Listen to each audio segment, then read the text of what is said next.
Welcome to the Banker Lamp. Please enjoy the video. You begin by making one notebook per semester and naming it course name Fall 2026 so you can find it fast. Once done, add sections for lectures, readings, and assignments to separate content logically.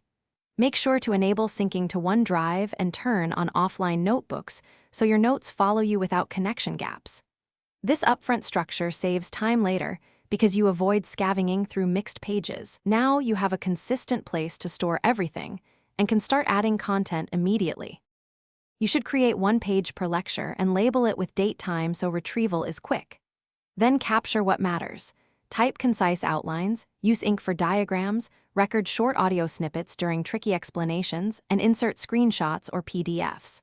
Once you have content, apply tags like to do, important, and question to surface critical items in searches. Because OneNote indexes mixed media, this method helps you study efficiently.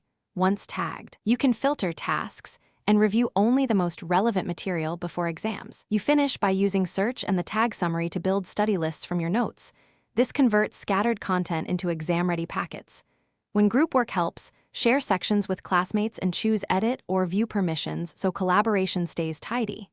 If syncing hiccups occur, sign out and back into OneNote, force a manual sync, and check OneDrive storage. This usually repairs problems. Finally, make a habit of exporting critical pages before major tests so you always have a backup. Thanks for watching. If this was helpful, leave a like and consider subscribing. See you next time.